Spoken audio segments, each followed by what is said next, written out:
हरे राम राम राम हरे हरे, हरे कृष्ण कृष्ण कृष्ण हरे हरे. पुंडलिक वरदा हरी विठ्ठल, श्री ज्ञानदेव तुकाराम सद्गुरु श्री ज्ञानेश्वर महाराज की जय.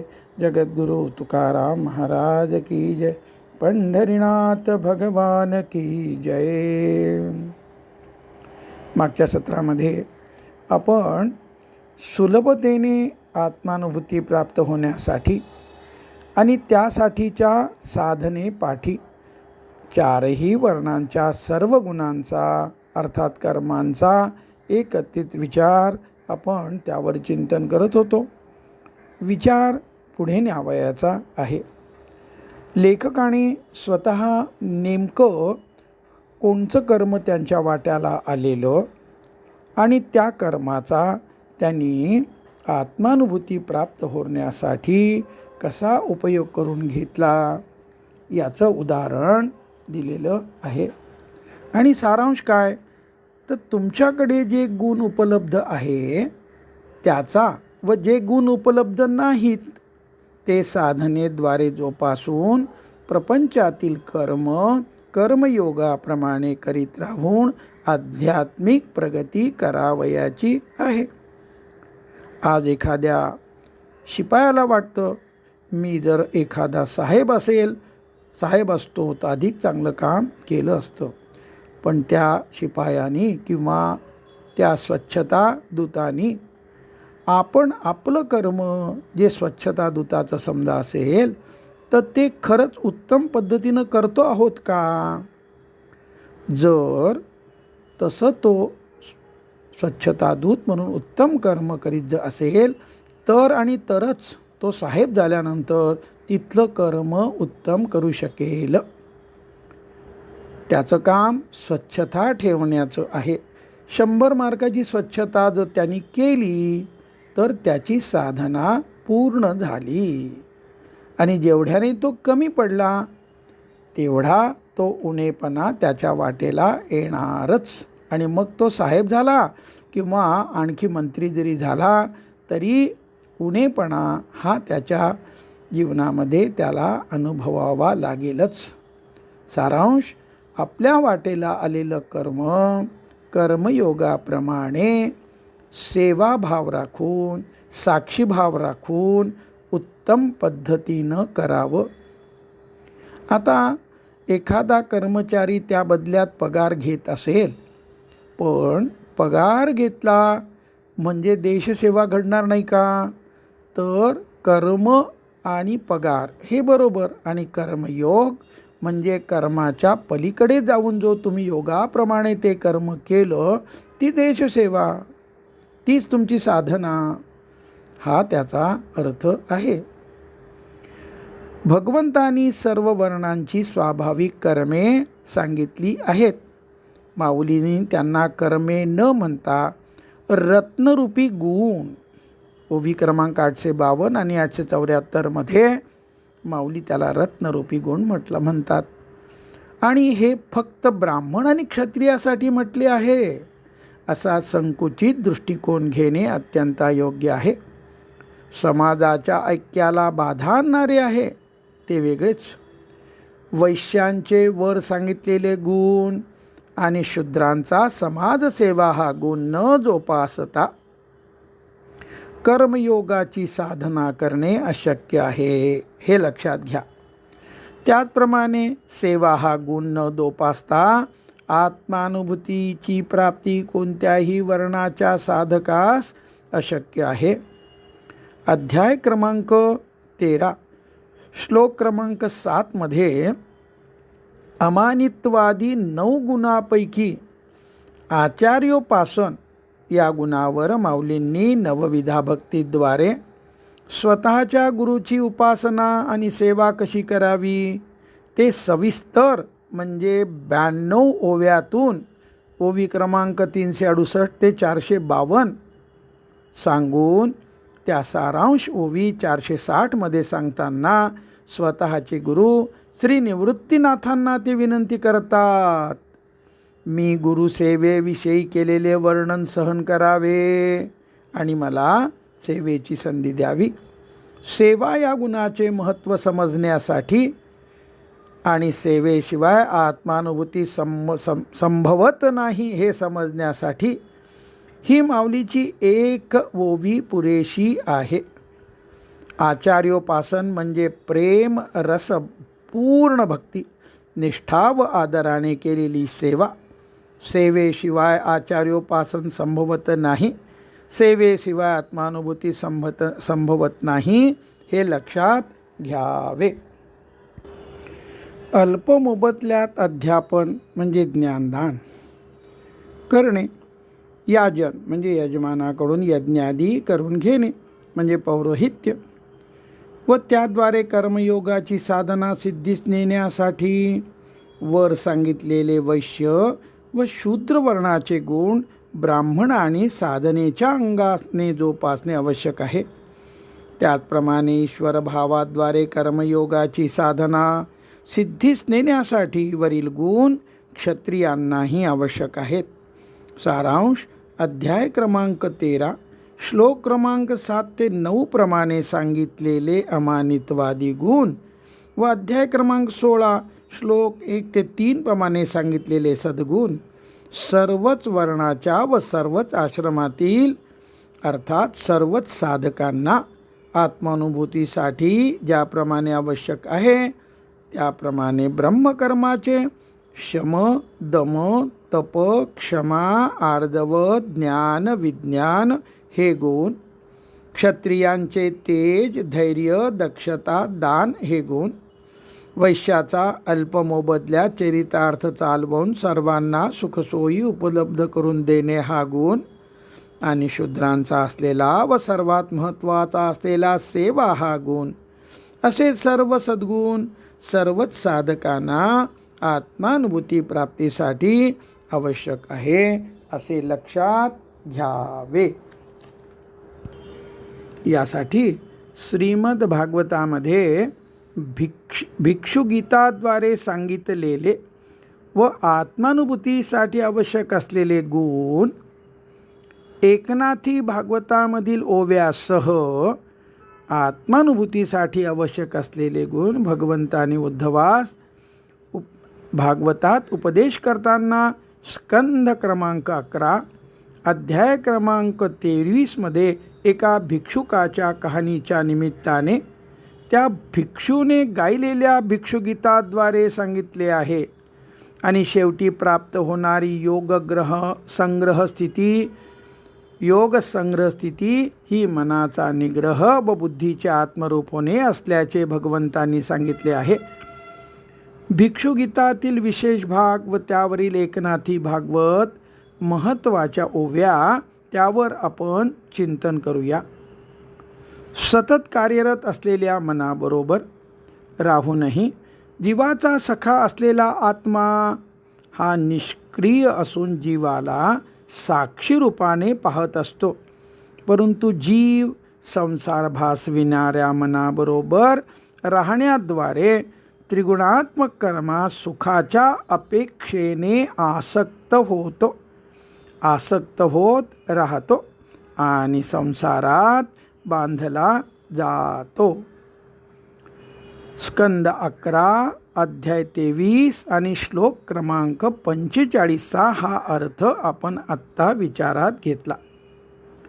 आता एकनाथी भागवत अध्याय क्रमांक 23 आणि ओवी क्रमांक 626 अशी आहे.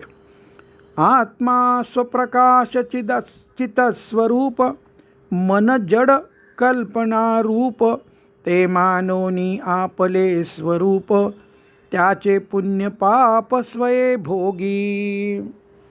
नाथ म्हणतात दान स्वधर्माचे पालन यमनियम वेदाध्ययन सत्कर्मे आणि व्रतांचे पालन हे सर्व मनाचा निग्रह करण्यासाठी असतात.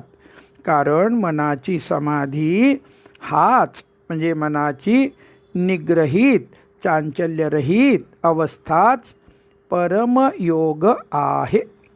स्कंद 11 अध्याय 23 आणि श्लोक 46 त्याचा हा अर्थ. मनाचेनी छंदे नाचता, साधने सर्वथा व्यर्थ होती. अध्याय 23 ओवी क्रमांक 633. मन ताब्यात आल्यानंतर इंद्रिये वश होतात. इंद्रिये मनाला वश करू शकत नाहीत, कारण मन हा बलवानापेक्षाही बलवान देव आहे. जो या मनावर नियंत्रण मिळवितो तो देवाचा देव होतो, असं भागवतात स्कंद 11 अध्याय 23 श्लोक 48 मध्ये सांगितलेलं आहे. हे कोणाचं मत नव्हे. आता पुढे नाथांची ओवी अशी आहे 673 क्रमांकाची, अध्याय 23. इंद्रियाचा राजा मन, इंद्रिये न चळती मने वीन, पुरुषा तेही मन आपण, वश जान स्वये करी. पुढची ओवी 887 अशी आहे. या मनाची एक उत्तम गती, जरी स्वये लागे परमार्थी, तरी दासी करी चारी मुक्ती, दे बांधो निहाता परब्रह्म. मनानं ठरवलं तर तुमच्या हातात परब्रह्म बांधून देईल मन. मनची मनाचे द्योतक, मनची मनाचे साधक, मनची मनाचे बाधक, मनची घातक मानसी. अध्याय 23 ओवी क्रमांक 688. म्हणून बाबा रे, माझ्यामध्ये एकरूप केलेल्या बुद्धीने, म्हणजे आत्मरूप झालेल्या बुद्धीने मनाला सर्व प्रकारे ताब्यात ठेव. याचेच नाव योग संग्रह, अर्थात सर्व योग साधनेचे हेच सार आहे. स्कंद 11 अध्याय 23 आणि श्लोक क्रमांक 61. आता पुढे माऊलींचा नाथांची ओवी क्रमांक 960 अशी आहे. जीव विसरला जीवपण, मनत्वा मन मुकले. 960व्या ओवीचा भाग. पुढे 961वी ओवी अशी आहे. ऐशिया विवेकयुक्ती जान, माझे स्वरूपी म्हणजे आत्मस्वरूपी प्रवेशे मन, जेथ मनपन नुठी मन, मनोनिग्रहण या नाव. 961वी ओवी. आणि आता 966वी ओवी. सांडोनी संसार स्फूर्ती, चित्स्वरूपी जडे वृत्ती, जीव शिव एकत्वा येती, योग संग्रह स्थिती या नाव. जीव शिव एकत्वा येणे म्हणजे बुद्धीचे आत्मरूप होणे होय, असे श्लोकार्थाच्या संदर्भात द्वारे लक्षात घ्यावे. भगवंत म्हणतात, चातुर्वर्ण्याचे सहज स्वाभाविक कर्म, माऊली त्यांना गुण म्हणतात. गुण जोपासणे ही साधना, अर्थात करणे, अर्थात कर्म. अशा प्रकारे स्वाभाविक गुण जोपासण्याची साधना हे स्वाभाविक कर्म ठरते. सर्व मार्गामध्ये भक्ती सोपी, तसे सर्व गुणामध्ये सेवा सोपी. आता ब्राह्मणासाठी स्वाभाविक असलेली समाधी गुण जोपासवयाची साधना सर्वात अवघड. क्षत्रिय व वैश्यासाठी सांगितलेली साधना उत्तरोत्तर सोपी, आणि शूद्रासाठी स्वाभाविक असलेली सेवा या गुणाद्वारे जोपासवयाची साधना सर्वात सोपी. सर्वच गुण, सर्वच साधना यांचा समन्वय आत्मानुभूतीसाठी आवश्यक आहे. सर्व वर्णासाठी सेवा ही साधना सर्वात सोपी असे लक्षात घ्यावे. सर्व मार्गामध्ये भक्ती सोपी, तसे सर्व गुणामध्ये सेवा सोपी असे लक्षात घ्या. क्षमता लक्षात घेऊन कोणत्याही वर्णाची, अर्थात क्षमतेची व्यक्ती आत्मानुभूतीपासून वंचित राहू नये, या कळकळीने गीतेची व ज्ञानेश्वरीची रचना भगवंतांनी अर्थात ज्ञानेश्वर माऊलींनी ज्ञानेश्वरी लिहून केलेली आहे. काही हजार वर्षापूर्वी भागवतकार व्यासांनी सांगितलेली वर्णाश्रम व्यवस्था आणि त्याचं चिंतन आपण आता थोडंसं करूया. एका वर्णाची लक्षणे दुसऱ्या वर्णाच्या व्यक्तीत आढळली तर दुसऱ्या वर्णाच्या व्यक्तीला पहिल्या वर्णाचा समजला पाहिजे. आणि हे कोणाचं व्यक्तिगत मत आहे का? तर नाही. स्कंध 11 श्रीमद भागवत ग्रंथातील स्कंद 7 अध्याय 11 आणि श्लोक 35 असं स्पष्ट करतो. आणखी पुढे काय स्पष्टता सांगितली आहे 35 श्लोकामध्ये? आपसातील रोटीबेटी व्यवहारात जन्माची प्रधानता असते. परमाप्त प्राप्तीत भाव, विवेक, कर्म, साधना यांची प्रधानता असते असे सांगून वरील सिद्धांत मध्ये व्यासांनी सांगितला आहे. सध्याची सामाजिक प्रगती लक्षात घेता रोटीबेटी व्यवहारापैकी रोटीची प्रधानता संपलेली आहे. ज्या काळी याज्ञिकाचा मुलगा याज्ञिक, सैनिकाचा मुलगा सैनिक, शेतकऱ्याचा मुलगा शेतकरी, लोहाराचा मुलगा लोहार अशी समाजरचना होती, त्या काळी भागवतकारांनी ही दूरदृष्टी दाखविली आहे. आजची रचना राजकारण्याचा मुलगा राजकारणी, वकिलाचा मुलगा वकील, डॉक्टराचा मुलगा डॉक्टर, कारखानदाराचा मुलगा कारखानदार, नटनट्यांची मुले नटनट्या अशी झाली आहे. आजची रचना बदललेली असली तरीसुद्धा गुण जोपासणे मोक्षप्राप्तीसाठी आजही तितकेच आवश्यक आहे. आता आपल्याला एक महत्त्वाचा सिद्धांत विचारात घ्यायचा आहे, त्यावर चिंतन करायचं आहे. सिद्धांत असा आहे की मोक्षाचा जातीशी संबंध नसून जीवनमुक्तावस्था कोणत्याही जातीतील साधकाला साधनेद्वारे प्राप्त होते, हा तो सिद्धांत. मोक्षप्राप्तीमध्ये जातीला कोणतेही प्राधान्य महत्त्व नाही व मोक्ष म्हणजे जीवन मुक्तावस्था ध्यानाभ्यासाद्वारे, साधनेद्वारे, कर्माद्वारे, ज्ञानाद्वारे, भक्तीद्वारे यांच्या समन्वयाने प्राप्त होते. भगवंतांनी गीतेत अध्याय क्रमांक 9 आणि श्लोक क्रमांक 30 व 32 द्वारे सुस्पष्ट केले आहे की दुराचारी, स्त्री, वैश्य, शूद्र, चांडालादी पापी कोणीही असोत मला शरण येऊन मलाच प्राप्त होतात. मात्र त्यांना काय करायचं? त्यांनी मला शरण यावयाचं आहे पूर्ण निष्ठेनी. माऊलींनी त्या श्लोकावर ओवी क्रमांक 455 व 456 मध्ये सुस्पष्ट करतात. कुळ जाती वर्ण हे अवघेची गा कारण, एथ अर्जुना माझेपण सार्थक एक. अध्याय 9 ओवी क्रमांक 456. अर्थ: अर्जुना, उत्तम असणारे कुळ, जाती, वर्ण असे सर्व प्रकार माझ्या प्राप्तीचे कारण नाहीत, माझ्या प्राप्तीसाठी कारण होऊ शकत नाहीत, सफलता प्रदान करू शकत नाहीत. मनाला माझे पण प्राप्त होणे म्हणजे मनाने नामरूप विचार विकारापासून रिते होऊन मन व बुद्धी माझ्या प्रेमाने भरली जाऊन माझ्याशी म्हणजे आत्म्याशी अनन्य होणे, हेच सार्थक करणारे म्हणजे मुक्त अवस्था प्राप्त करणारे साधन आहे.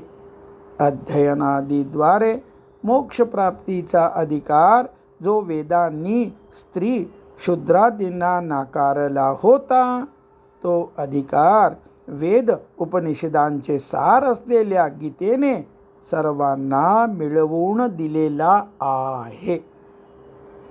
या पुढचा श्लोक क्रमांक 45 यामध्ये सिद्धांत सांगतात भगवंत. स्वे स्वे कर्मण्यभिरतः संसिद्धी लभते नरः स्वकर्मनिरतः सिद्धिं यथा विंदती तृच्छृणु. 45वा श्लोक वाचला. अर्थ पाहूया. आपापल्या कर्मामध्ये मी आता थोड्यापूर्वी एका स्वच्छता दूताचं उदाहरण दिलं. त्यापासून सुरुवात करून पंतप्रधानापर्यंत आपापली कर्म हा विचार करावयाचा आहे. तर या श्लोकामध्ये म्हटलेलं आहे की आपापल्या कर्मामध्ये पूर्णपणे म्हणजे तत्परतेने, समग्रतेने, मनोभावे, स्वार्थरहिततेने, फलाकांक्षारहिततेने, सेवाभावाने, जनहितार्थ रत असलेल्या मनुष्याला वैराग्याद्वारे स्वस्वरूपाची प्राप्ती करून देणाऱ्या सिद्धीचा म्हणजे संसिद्धीचा लाभ होतो. स्वकर्मरत म्हणजे आपल्या स्वाभाविक कर्मात रत असलेला मनुष्य ज्या प्रकारे ज्या रीतीने या सिद्धीला प्राप्त होतो ते ऐक. आता यामध्ये याचा अर्थ पुढे आपल्याला अधिक सोपा करून माऊली कसे सांगतात आपण पाहणार आहोत. आता या श्लोकावरची माऊलीची पहिली ओवी क्रमांक 885. आता येची विचक्षण वेगळाली आवरण उचित जैसे करणा शब्दाधिक. हे चतुरार्जुना, ज्याप्रमाणे श्रोत्रादी इंद्रिय ज्ञानाला अनुक्रमे शब्दाधिकच योग्य आहेत व त्याप्रमाणे वर दिलेली वर्णनिहाय कर्मे त्या त्या वर्णाकरता योग्य आहेत. ना तरी जलदच्युता पानिया उचित सरिता सरितेसी पंडुसुता सिंधू उचितो. 886. अर्थ अथवा मेघापासून पडलेल्या पाण्याला नदी योग्य आणि नदीला समुद्र योग्य आहे. आता 887 पासनं 889 या 3 ओव्यामध्ये माऊली साधना सांगतायत. तैसे वर्णाश्रम वशे जे करणीय आले असे गोरया अंगा जैसे गोरेपण. 887. अर्थ गोऱ्या अंगाला जसे गोरेपण शोभा देते त्याप्रमाणे वर्णाश्रम धर्माप्रमाणे जे करणीय कर्म ज्याच्या वाट्याला आलेले असेल ते त्याला शोभा देते. अध्याय क्रमांक 3 आणि ओवी क्रमांक 44 आणि 45 मध्ये हा मुद्दा माऊलींनी कसा स्पष्ट केला ते आपण आता पाहूया. माऊलींनी अध्याय क्रमांक 3 आणि ओवी क्रमांक 44 मध्ये साधना सांगितली आहे. येर योगिये कर्माधारे विहितेची निजाचारे पूर्णता अवसरे पावते होती. सांख्ययोगा व्यतिरिक्तीचा योगी अर्थात कर्मयोगी विहित म्हणजे उचित करणीय कर्माधारे अर्थात नित्य नैमित्तिक कर्म, सेवा, स्वतःच्या व्यवसायासंबंधाने नीती नियम कायदा व्यावहारिक शास्त्राद्वारे पारखून घेतलेले, कुटुंब समाज देशासाठी जबाबदारीपूर्वक केलेले कर्म व इष्टापूर्त कर्माचे निष्काम भावनेने साक्षीभावाने व समग्रतेने आचरण सातत्याने केल्यामुळे अशा रीतीने स्वधर्मरूपतेने आचरण केलेल्या कर्माधारे त्या साधकात असे कर्माचरण काही कालावधीसाठी केल्यानंतर निश्चितपणे मोक्षाची प्राप्ती होते. निजाचारे या एका शब्दात माऊलींनी अत्यंत समर्पतेने कर्म कसे करावे सांगितले आहे. ओवीतील निजाचारे या शब्दाची समर्थता व्यापकता शांतपणे लक्षात घ्या व स्मरणात ठेवा आणि स्वच्छता दूतापासून पंतप्रधानापर्यंत निजाचार प्रत्येकाचा जो काही आहे त्यावर चिंतन करा. माऊलीची ओवी क्रमांक 45 सिद्धांत सांगणारीच आहे. वाचोनी कर्मारंभ उचित न करिता सिद्धवत कर्महीना निश्चित होई जेना. कर्माचा त्याग उचित कसा नाही व कशामुळे नाही ते माऊली आता सांगतात. उचित म्हणजे करणीय असलेले आणि मागील ओवीत विहित म्हणून सांगितलेले, शास्त्राप्रमाणे पारखून विहित म्हणून ठरविलेले. कर्म केल्या वाचून म्हणजे कर्महीनास म्हणजे कर्माचा त्याग करणाऱ्या साधकास सिद्धवत म्हणजे नैष्कर्म्य सिद्धी प्राप्ती योग्य अर्थात आत्मसाक्षात्कारायोग्य होता येणार नाही. म्हणजे कर्माशिवाय आपल्याला आत्मसाक्षात्काराची शक्यता नाही. पुढे काय म्हणतात आपण पाहूया. श्लोकामध्ये स्वे स्वे कर्मणी हा पदच्छेद आहे आणि त्यावर आधारित माऊलीची ओवी क्रमांक 888. तया स्वभाव विहिता कर्मा शास्त्राचे मुखे विरोत्तमा प्रवर्तयावया लागी प्रमा अढळ कीजे. नोकरी किंवा व्यवसायाप्रमाणे वाट्यास आलेल्या कर्माची निश्चिती नीती व व्यावहारिक शास्त्र नियमाप्रमाणे करणे. कशी? हे विरोत्तम अर्जुना, त्या स्वाभाविक विहित करणीय कर्माकडे शास्त्रात सांगितलेल्या ज्ञानाप्रमाणे म्हणजे निकष, पद्धत, नियम, नीती इत्यादीप्रमाणे प्रवृत्त होण्याकरिता व्यावसायिक आध्यात्मिक शास्त्रातील ज्ञानाद्वारे स्वतःच्या कर्माची निश्चिती करून घ्यावी. उदाहरणार्थ वकिली, डॉक्टरी, अभियांत्रिकीची कामे, शासकीय नोकरी, कारखानदारी, व्यवसाय, खाजगी नोकरी असे जे काही तुमच्या वाट्याला स्वाभाविक कर्म म्हणून आलेले आहे ते करताना आपले वय, हुद्दा, शिक्षण, अनुभव, साधने, भांडवल विचारात घेऊन त्या व्यवसायाशी संबंधित असलेल्या शास्त्राने तसेच समाजाने, नीतीने, शासनाने, कायद्याने घालून दिलेल्या नियमाप्रमाणे तसेच code of practice, code of conduct प्रमाणे कर्माची निश्चिती करावी. आणि त्यासाठी माऊली अध्याय क्रमांक 3 आणि ओवी क्रमांक 80 काय म्हणाले होते? साधना सांगणारी ही ओवी आहे. देखे अनुक्रमाधारे स्वधर्म जो आचारे तो मोक्षतेने व्यापारे निश्चित पावे. सर्वच उचित विहित करणीय नियतकर्म अनुक्रमाधारे म्हणजे परंपरेच्या आधाराने निर्धारित करून घ्यावे. जसे व्यवसाय संबंधाने करीत असलेले कर्म, व्यावहारिक शास्त्रे, कायदे, नीतिशास्त्रे याद्वारे पारखून निश्चित करावे. यज्ञ करावयाचा झाला तर श्रुतीमध्ये दिलेल्या अनुक्रमानुसार करावा. आध्यात्मिक शिक्षण गुरुकुल परंपरेप्रमाणे घ्यावे.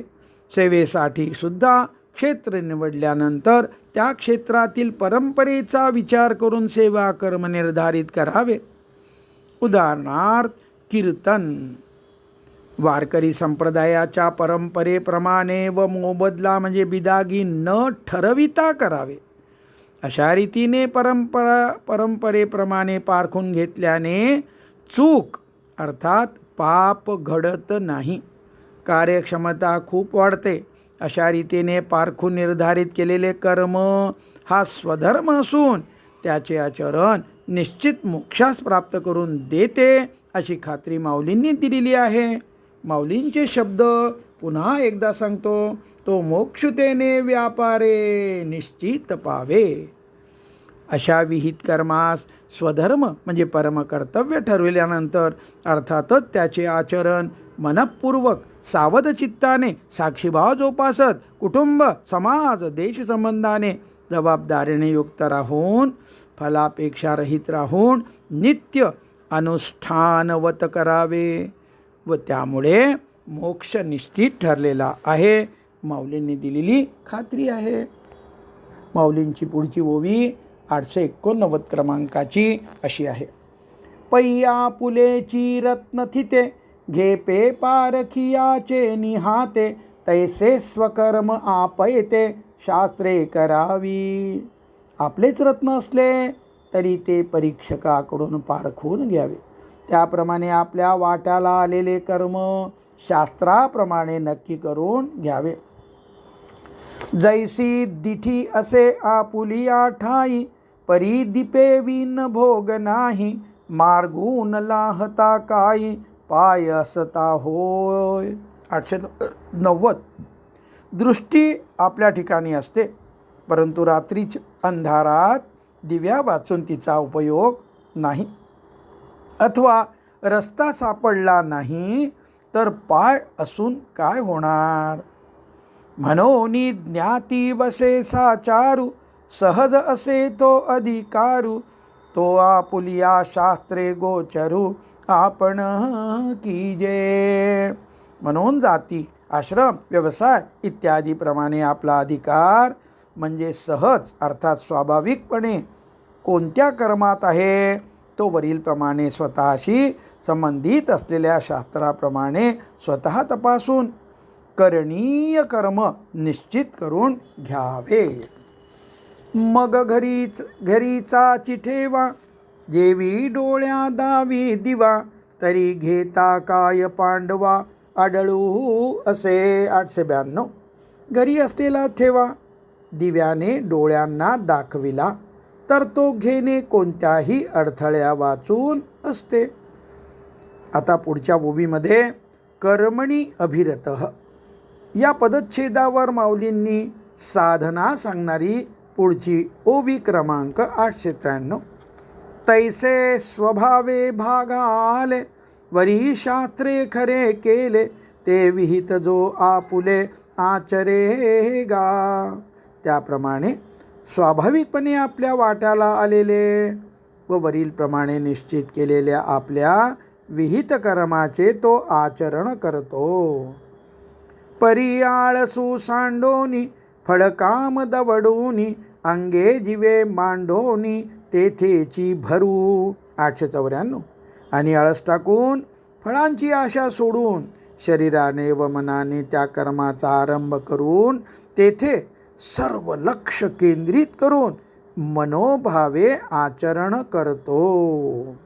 माऊलींनी अध्याय क्रमांक 3 आणि ओवी क्रमांक 169 मध्ये याबाबत काय सांगितलं ते पाहूया. सक्ता कर्मणी हा श्लोक क्रमांक अध्याय क्रमांक 3 श्लोक क्रमांक 25 सुरुवातच तशी आहे. सक्ता कर्माण्य विद्वांसो यथा कुर्वन्ति भारत, कुर्याद् विद्वांस तथा सक्त चिकीर्षु लोकसंग्रहम. आणि माऊलींची त्यावरची पहिली ओवी सक्ता कर्मणी या पदच्छेदावर आधारित कर्मयोगाचे विज्ञान अर्थात त्याची साधना सांगणारी ही ओवी आहे. देखे फळाची आशा, आचरे कामुकू जैसा. कर्मी भरू होवा तैसा, निराशाही. 169 अध्याय क्रमांक 3. अर्थ हे पहा, एकदा उचित करणीय कर्म निर्धारित केल्यानंतर फलाची इच्छा करणारा व्यवहारी पुरुष फलाशेमुळे मग सत्ता, संपत्ती, कीर्ती, ऐहिक उन्नती प्राप्त्यर्थ जसा स्वतःचा फायदा जास्तीत जास्त म्हणजे ऑप्टिमाइज करण्याच्या हेतूने 100% समग्रतेने रस घेऊन दक्षतेने कार्यक्षमतेने सर्व सामुग्रीची जोड लावून कर्मामध्ये स्वतःचे सर्व व्यावहारिक ज्ञान व कौशल्य म्हणजे मॅनेजमेंट स्किल लावून जसा कर्मावर भर देतो. माऊलीचे शब्द काय आहेत? कर्मी भरू होवावा तैसा. अशा रीतीने कर्माचे आचरण निरीच्छ विद्वानाने करावे. आसक्त व्यवहारी व्यक्तीच्या कर्म करण्याची सर्व विशेषणे मुद्दाम दिलेली आहेत व ती स्वतःच्या कुटुंबाच्या स्वार्थासाठी जशी आवश्यक आहेत तशीच ती स्वतःच्या संस्थेच्या म्हणजे ऑर्गनायझेशन, समाजाच्या व देशाच्या उन्नतीसाठी सुद्धा अत्यंत आवश्यक आहेत.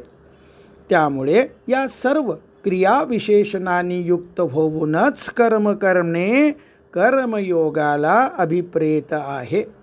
फरक इतकाच की केंद्रबिंदू मी व माझे कुटुंबीय इतका संकुचित न ठेवता व स्वार्थी न ठेवता पूर्णतः व्यापक करावयाचा आहे.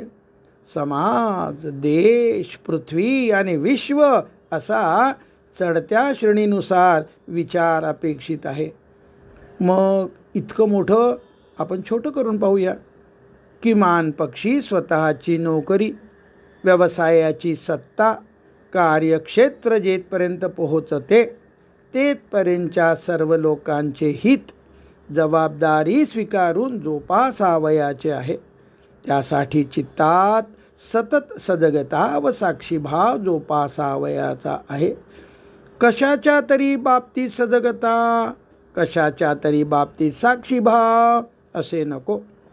शुद्ध सजगता, शुद्ध साक्षीभाव, सोबतीला रोजचा ध्यानाभ्यास हवाच हवा. शुद्ध सजगता व साक्षीभाव जोपासण्यासाठी जबाबदारीची जाणीव व श्वासाचे अनुसंधान म्हणजे सोहमभाव खूप मदतीचे ठरते. ही साधना आत्मानुभूतीसाठी शीघ्र फलदायी आहे. म्हणून माऊली म्हणतात, कर्मी भर होवावा तैसा निराशाही. निरीच्छ पुरुषाने मेघवृंदाच्या वृष्टीप्रमाणे पुष्कळ कर्म करावे. पुंडलिक वरदा हरी विठ्ठल श्री ज्ञानदेव तुकाराम सद्गुरु श्री ज्ञानेश्वर महाराज की जय. जगद्गुरु तुकाराम महाराज की जय. पंढरीनाथ भगवान की जय. विठ्ठल विठ्ठल. पुंडलिक वरदा हरी विठ्ठल श्री ज्ञानदेव तुकाराम सद्गुरु श्री ज्ञानेश्वर महाराज की जय. जगद्गुरु तुकाराम महाराज की जय. पंढरीनाथ भगवान की जय.